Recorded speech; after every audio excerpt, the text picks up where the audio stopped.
একজন ছেলে হয়ে বাবাকে কিভাবে বৃদ্ধাশ্রমে রেখে আসে, এই কথাটা একবার চিন্তা করেন। যে সন্তানকে আপনি লালন পালন করতেন, যে মা আপনাকে লালন পালন করতো, সেই সন্তান কিভাবে মাকে বৃদ্ধাশ্রমে রাখে? এর কারণ কি? এর কারণটাই হলো যে আজকে আমরা আমাদের সন্তানকে ইসলামের শিক্ষায় শিক্ষিত করার ব্যাপারে বিমুখ হয়ে গেছি।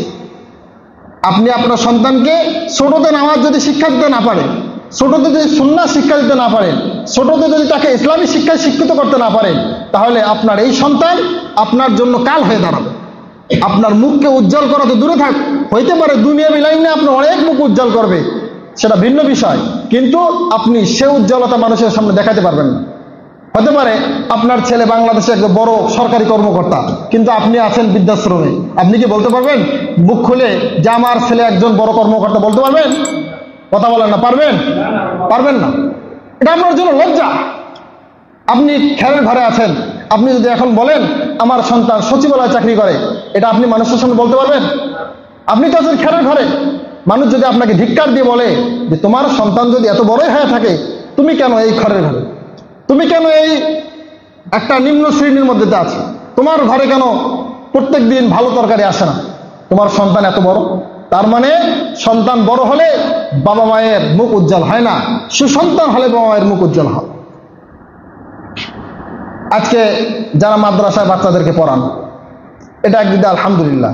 যারা স্কুলে পড়ান তারাও যদি সুশিক্ষায় শিক্ষিত বানান, আলহামদুলিল্লাহ। মাদ্রাসা যদি আপনি একটা সন্তানকে পড়ান, মনে করেন আমাকে আমার বাবা মাদ্রাসা পড়াইছে, আচ্ছা আমি যদি চাই আমার বাবাকে রাগারাগি করতে, মারামারি করতে পারবো? আমি চাইলাম, পারবো? পারবো না। আমি চাবো আমার সমাজ আমাকে এটা করতে দেবে না। দেবে? আমার পাঞ্জাবি আমাকে এটা করতে দিবে না, আমার টুপি আমাকে এটা করতে দিবে না, আমার নামাজ আমাকে এটা করতে দিবে না, আপনারা আমাকে এটা করতে দিবেন না। কারণ আমার নামের শুরুতে একজন হাফেজ চলে আসছে, আমার নামের শুরুতে একজন আলেম চলে আসছে। সুতরাং আমি এই চিন্তাটা কমপক্ষে করব যে আমি যদি আমার বাবাকে রাগ হই, মানুষ কি বলবে? যে দেখ হাফেজ ছেলেটা এই কাজ করতেছে, ঠিক কি না? কথা বলেন। তার মানে বাচ্চাকে যদি আপনি সুশিক্ষায় শিক্ষিত করেন, তাহলে এই বাচ্চা আপনার মুখকে উজ্জ্বল করবে। আল্লাহ রাব্বুল আলামিন আমাদের প্রত্যেকটা বাবার সন্তানকে সুশিক্ষায় শিক্ষিত করার তৌফিক দান করে। সকলে বলেন আমিন।